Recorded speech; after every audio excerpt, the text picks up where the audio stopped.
Hollywood adore ces légendes. Mais que se passe-t-il quand l'héritage d'une star est effacé des projecteurs? Disparu, comme si leur célébrité n'avait jamais existé. Si vous pensez que l'histoire du cinéma est gravée dans le marbre, détrompez-vous. L'âge d'or a créé des icônes, mais il en a aussi enterré plus d'une. Comment un nom passe-t-il des lumières des marquises au silence total? Et qu'ont fait ces légendes oubliées pour mériter une amnésie cinématographique? Attachez vos ceintures. Certaines de ces disparitions n'étaient pas des accidents. Prêt à rencontrer les fantômes disparus d'Hollywood? John Gilbert. Autrefois salué comme le grand amant des films muets, John Gilbert était une superstar, un rival de Valentino, un séducteur qui faisait chavirer le cœur des spectateurs et enrichissait les studios.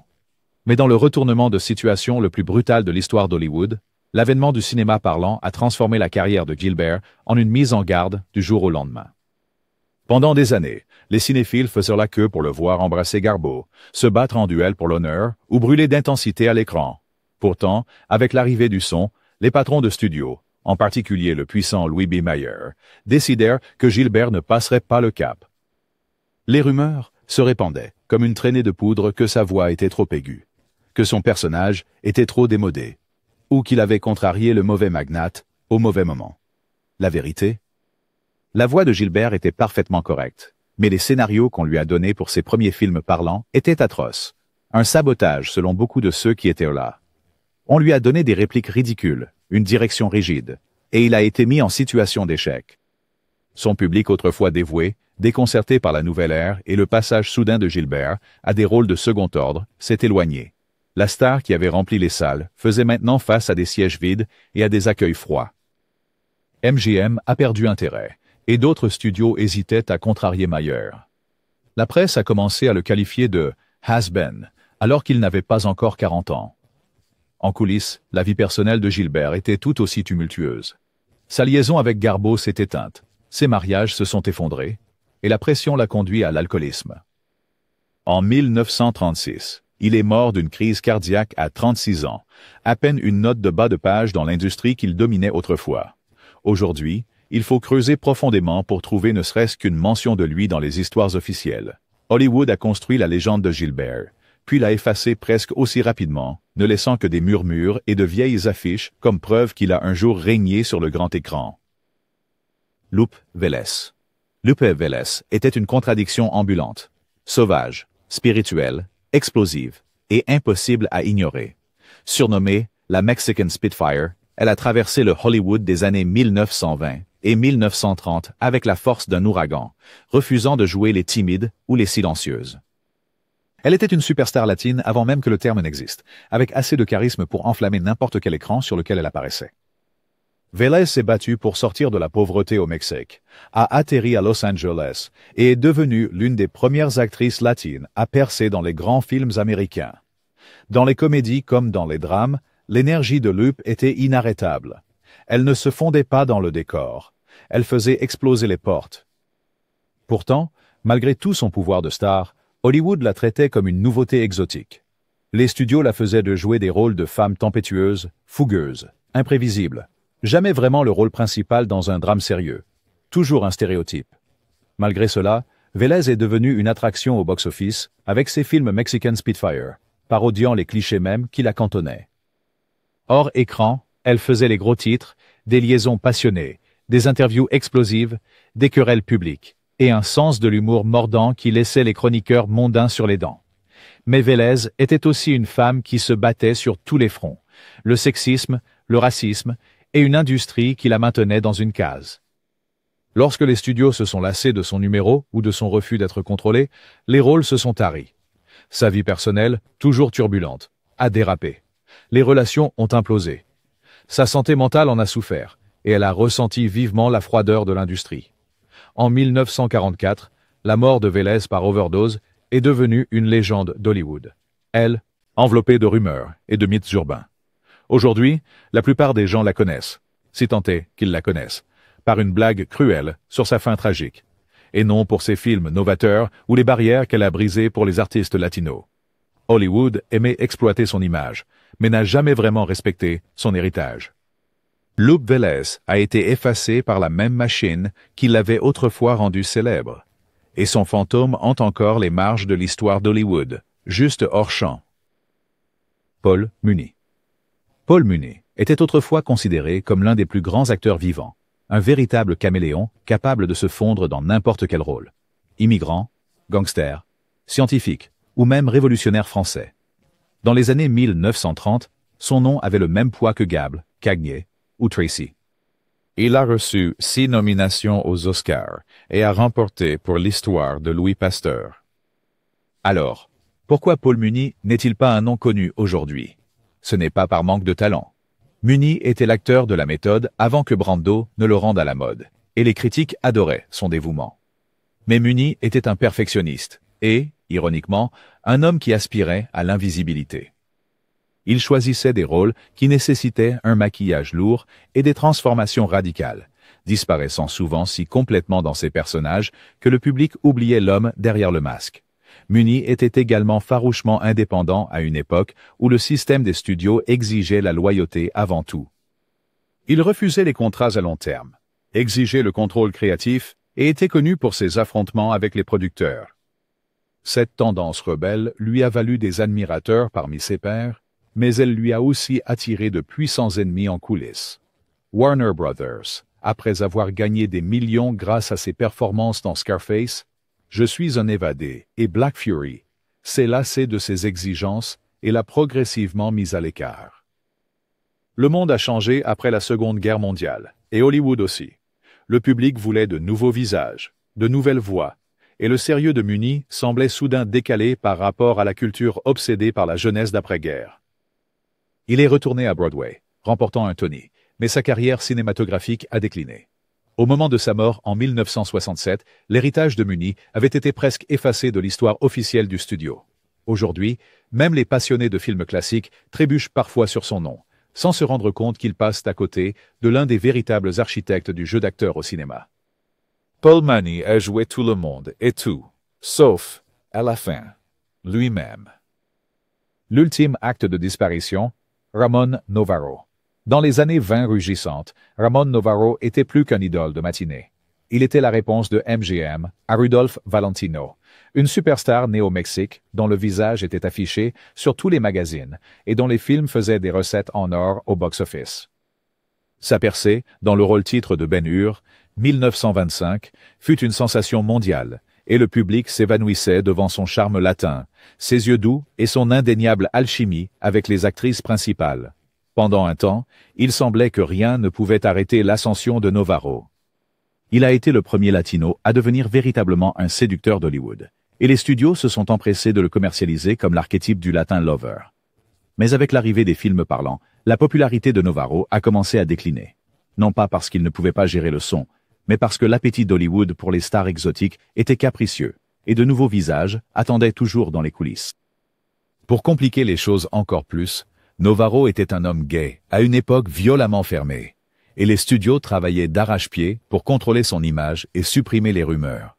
Il vivait une vie en constante négociation entre le bonheur personnel et la PR persona, entre les exigences de la célébrité et la menace d'exposition.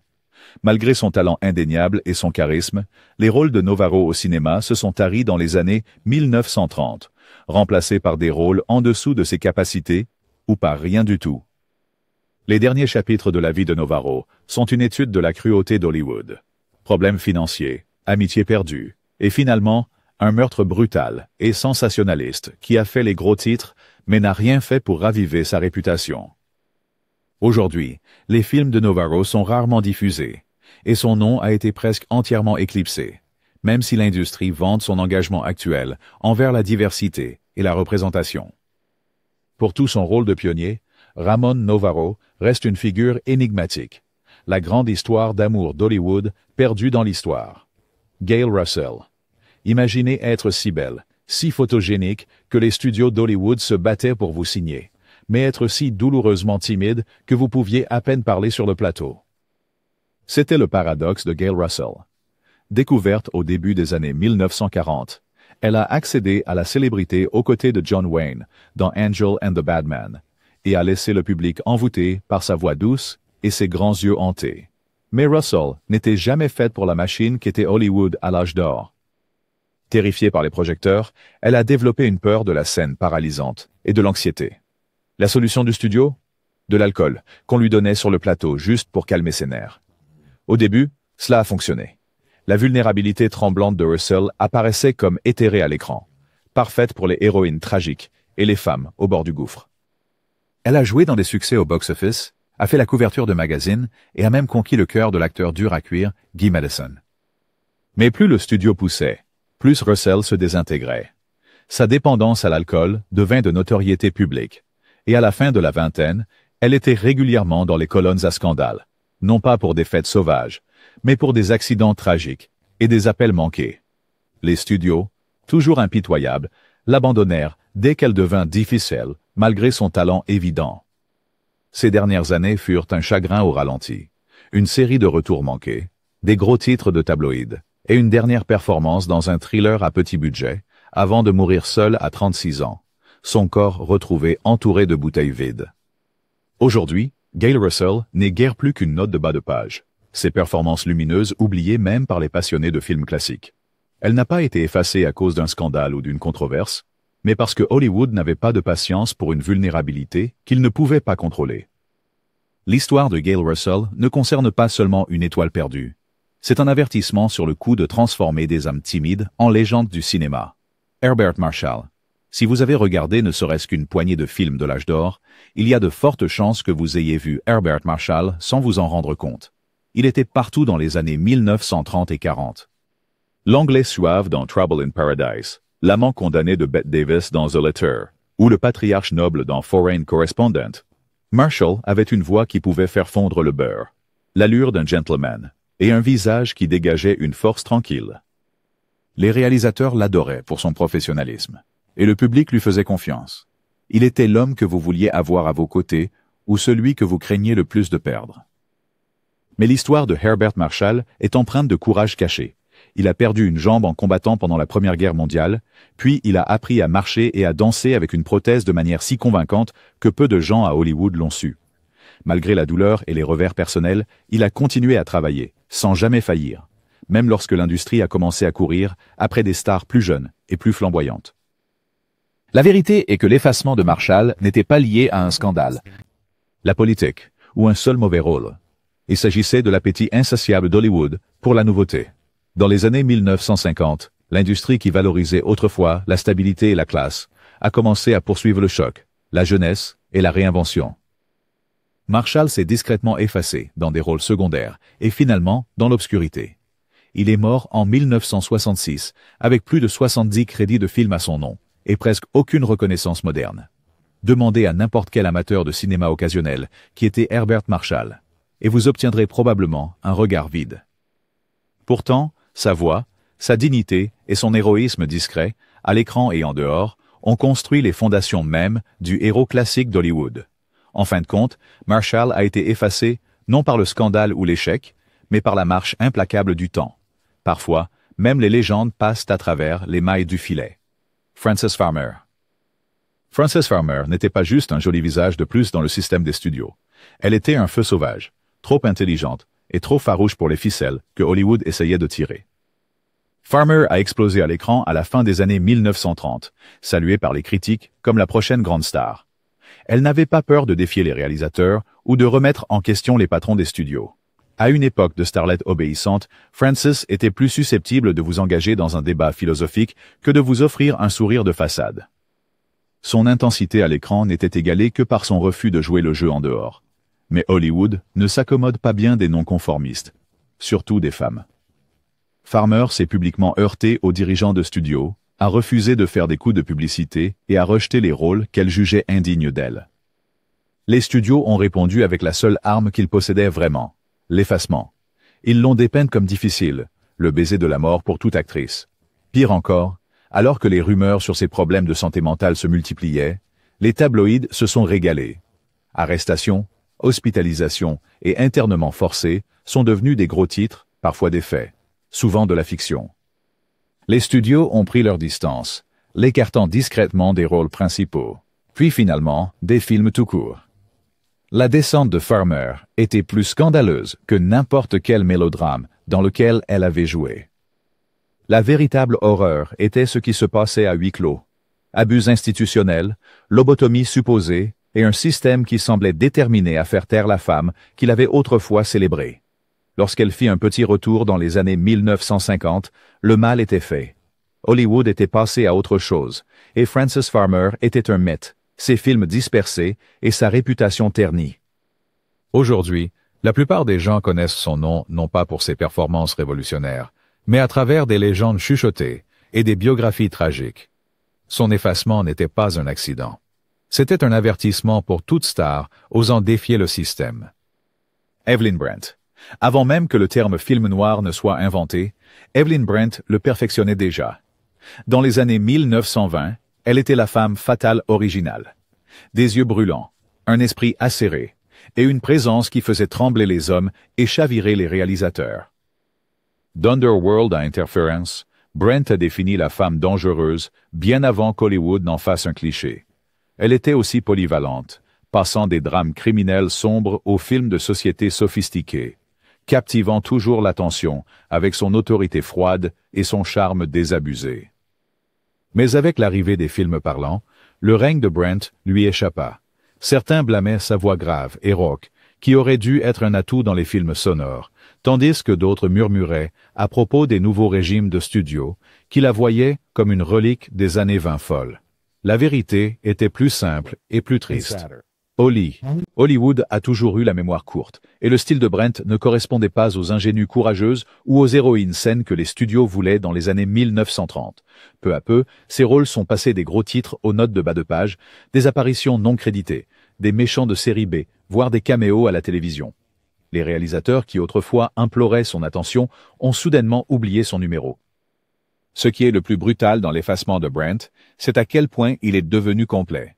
Pas de scandale, pas de chute spectaculaire, juste une artiste discrètement emportée par l'évolution des goûts et la logique froide des salles de casting. Elle est décédée en 1975, sa filmographie dispersée et son héritage largement oublié. Evelyn Brent n'a pas fait un crash spectaculaire. Elle s'est simplement effacée, laissant derrière elle une poignée de performances inoubliables enfouies sous des décennies d'amnésie hollywoodienne. Dans une ville obsédée par la réinvention, l'histoire de Brent est une leçon sur la rapidité avec laquelle les lumières peuvent s'éteindre, même pour ceux qui ont autrefois possédé la nuit. Kay Francis. Au début des années 1930, Kay Francis était la réponse de Warner Brothers à Greta Garbo. Une star incroyablement glamour, avec un accent chic, une voix de velours, et une garde-robe si éblouissante qu'elle éclipsait parfois les films eux-mêmes. Elle était l'actrice la mieux payée d'Hollywood pendant des années, en tête d'affiche de mélodrames, de films larmoyants et de comédies sophistiquées qui rapportaient des fortunes. Francis était l'incarnation du chic cosmopolite. Elle rendait le chagrin élégant et le scandale ressemblait à une déclaration de mode. Mais le règne de Kay Francis était bâti sur des sables mouvants. Alors que le système des studios resserrait son emprise, Francis, qui était ouverte sur sa bisexualité et son mépris pour l'ingérence des studios, se retrouva étiquetée comme poison du box-office, un code pour les stars qui étaient trop chères, trop indépendantes ou trop réticentes à suivre les nouvelles règles. Les studios ont commencé à l'enterrer dans des rôles secondaires, la faisant jouer la mère ou l'amie au lieu de la star. Les scénarios sont passés de brillants à sombres, et Francis, qui avait autrefois le dernier mot sur tout, des costumes au dialogue, a été forcé de suivre les règles de quelqu'un d'autre. Dans les années 1940, son nom avait presque disparu de la liste A. Elle s'est tournée vers la scène, a fait des tournées USO et a discrètement disparu des gros titres. Lorsqu'elle est décédée en 1968, Francis a laissé derrière elle un héritage de près de 70 films, mais à peine un murmure dans le folklore moderne d'Hollywood. Aujourd'hui, Kay Francis est une question de quiz. Qui était l'actrice la mieux payée à Hollywood pendant la Grande Dépression? Et pas grand-chose de plus. Son effacement ne concerne pas seulement une carrière écourtée. Il s'agit de la manière dont l'industrie réécrit sa propre histoire, une légende oubliée à la fois. George Raft. Il fut un temps où le nom de George Raft était synonyme de danger, d'assurance et de coolitude du milieu. Il ne se contentait pas de jouer les gangsters. Il a pratiquement inventé le personnage du gangster au cinéma. Né à Hell's Kitchen, Raft a vécu la vie qu'il a ensuite jouée à l'écran, fréquentant des gangsters, dansant dans des speakeasy, esquivant la loi. Son rôle décisif dans Scarface, 1932, l'a transformé en star du jour au lendemain, Et pendant la décennie suivante, personne ne faisait tourner une pièce ou ne lançait un regard en coin comme Raft. Il était si convaincant que les criminels de la vie réelle le respectaient et que les patrons de studio redoutaient les gros titres qu'il pouvait générer en une seule soirée. Mais Hollywood n'est pas tendre avec les hommes qui brouillent la ligne entre mythe et réalité. Les loyautés de Raft envers la rue étaient légendaires, et son refus de jouer le jeu avec les patrons de studio lui a valu d'être qualifié de difficile et imprévisible. Il a refusé des rôles qui sont devenus des classiques. High Sierra, The Mal, 50's Falcon, et même Casablanca, offrant à Bogart sa carrière décisive sur un plateau d'argent. Ce n'était pas seulement de la malchance, c'était le code obstiné de Raft, refusant de jouer quoi que ce soit qui le faisait paraître faible ou peu héroïque. À la fin des années 1940, les studios étaient passés à autre chose, préférant des stars plus sûres et plus faciles à gérer. Les liens réels de Raft avec la mafia sont finalement devenus un handicap, surtout alors que Hollywood d'après-guerre essayait de redorer son image. Les offres se sont taries, et dans les années 1950, Raft jouait son propre rôle dans des caméos, ou gérait des boîtes de nuit pour payer des factures. Il est mort en 1980. Plus légende urbaine que royauté hollywoodienne, sa carrière autrefois glorieuse réduite à un conte de mise en garde sur les mauvaises décisions et la chance déclinante. Aujourd'hui, le nom de George Raft est à peine connu en dehors des cercles de cinéphiles passionnés. Hollywood a retiré le dur à cuire de l'affiche, et avec lui, toute une époque de courage et de danger a disparu. Richard Barthelmess. À l'époque du cinéma muet, Richard Barthelmess était le genre de star à qui les gens écrivaient des lettres de fans par sac entier, timide, plein d'âme et magnétique d'une manière qui laissait le public sans souffle. Il a joué dans Broken Blossoms et The Patent Leather Kid, obtenant une nomination aux Oscars et une réputation comme l'un des acteurs principaux les plus sensibles d'Hollywood. Les réalisateurs l'adoraient pour sa gamme émotionnelle et sa volonté de prendre des risques, produisant même ses propres films lorsque les studios tentaient de le cantonner. Pendant un moment, Barthelmess était aussi célèbre que Chaplin ou Fairbanks, un véritable idole, avec un visage fait pour le gros plan. Mais le temps et la technologie sont les véritables méchants d'Hollywood, et Barthelmess a affronté les deux de front lorsque le son est arrivé. Son intensité silencieuse et son jeu sobre, si parfait pour le silence du cinéma muet, se sont perdus dans la cacophonie des films parlants. Les studios ont décidé que sa voix était trop ordinaire, et les rôles ont commencé à diminuer. Il a pris des rôles secondaires, espérant un retour, mais la magie s'évanouissait. Pire encore, Hollywood n'avait pas de patience pour les stars, dont le style semblait soudain démodé, et la masculinité tranquille de Barthelmess était en décalage avec la nouvelle ère audacieuse. Dans les années 1940, Barthelmess était largement oublié, prenant sa retraite du cinéma avant son 50e anniversaire. Il a servi comme lieutenant de la marine pendant la Seconde Guerre mondiale, bien loin des fans en émoi dans les coulisses des studios qui définissaient autrefois son univers. Lorsqu'il est mort en 1963, peu de gens l'ont remarqué, et encore moins s'en sont souvenus. Aujourd'hui, les films de Barthelmess sont étudiés par les passionnés de l'ère du cinéma muet, mais son nom apparaît rarement dans les conversations grand public. Il a été effacé, non par le scandale ou l'échec, mais par la quête incessante de nouveautés d'Hollywood.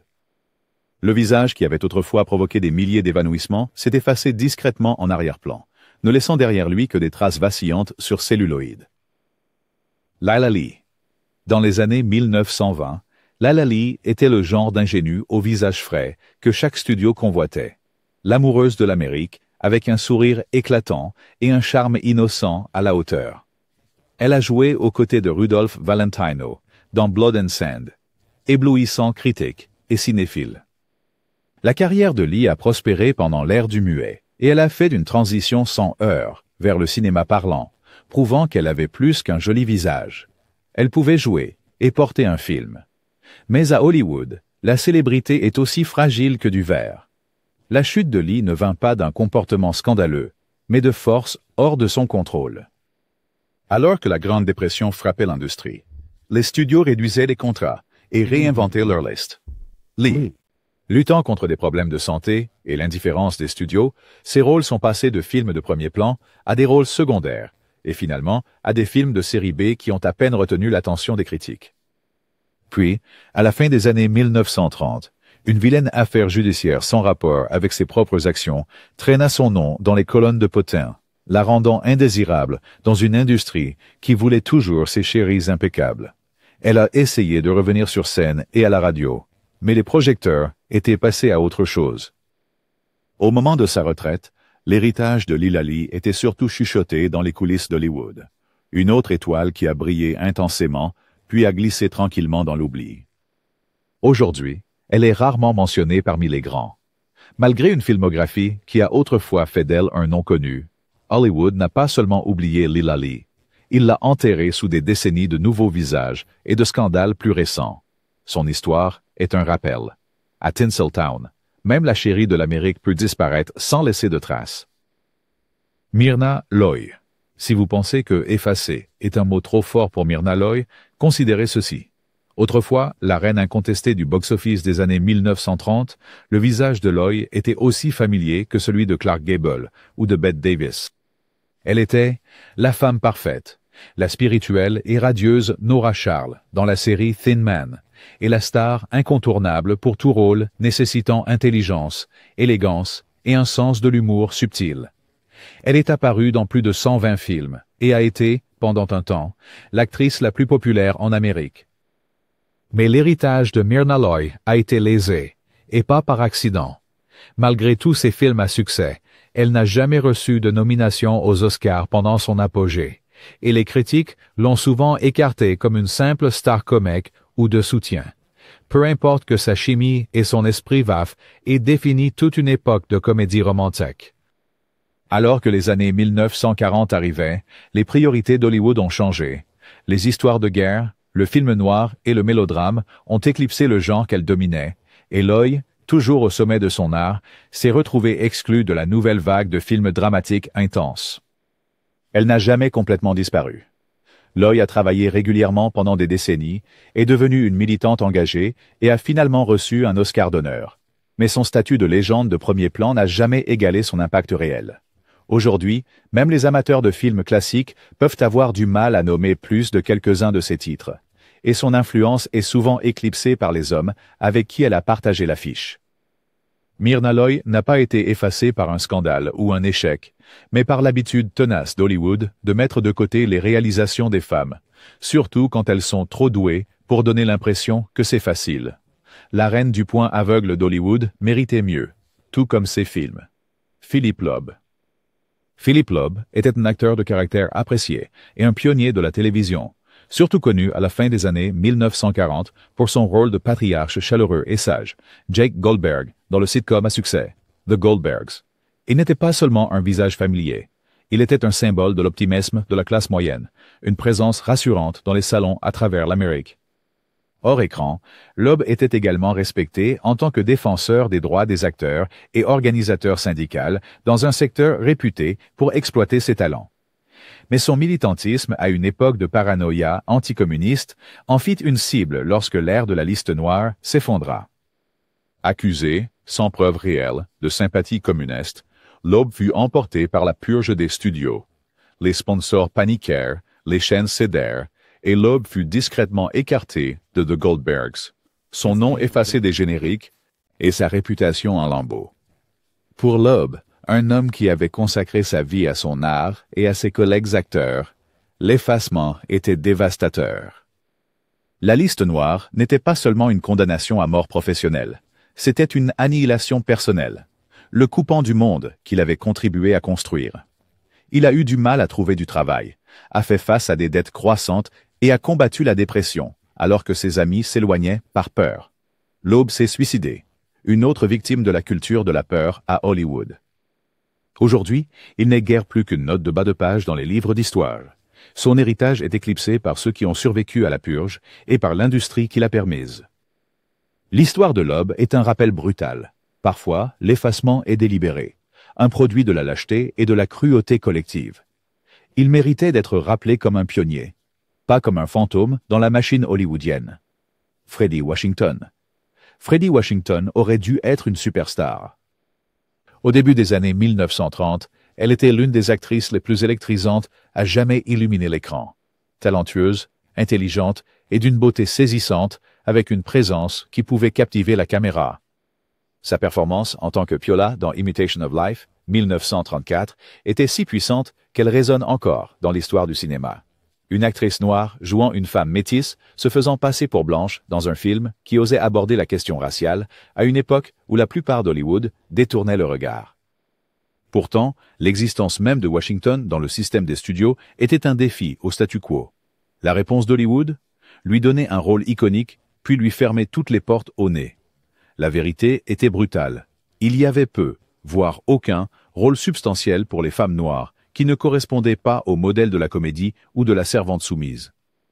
Washington, digne et fier, a refusé de jouer des stéréotypes. Les agents de casting lui ont dit d'essayer de se faire passer pour blanche, et les dirigeants de studio lui ont suggéré de passer au théâtre ou d'aller en Europe, n'importe où, sauf sur le grand écran. Même à une époque où Paul Robeson et Hattie McDaniel ont ouvert la voie, Washington était trop complexe, trop menaçante pour la hiérarchie hollywoodienne. Alors, elle est partie, se tournant vers l'activisme et le journalisme, luttant pour les droits des artistes noirs dans un monde déterminé à la tenir à l'écart de la fèche. La carrière de Fredi Washington est devenue une série de « et si ». Et si Hollywood avait embrassé son talent? Et si le public avait exigé mieux? Et si elle était née à une autre époque?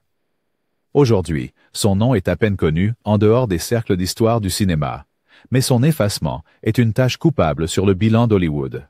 Washington n'a pas été effacé par l'échec, mais par un système terrifié par son pouvoir. Son histoire n'est pas seulement une perte pour le cinéma, c'est un rappel obsédant de chaque légende que nous n'avons jamais pu voir.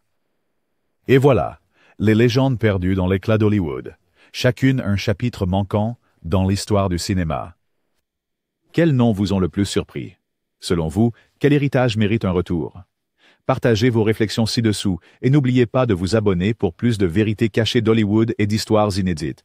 Si ces étoiles disparues prouvent quelque chose, c'est que la célébrité est éphémère, mais qu'une grande histoire refuse de rester enfouie. Qui sait quels autres fantômes attendent encore d'être découverts?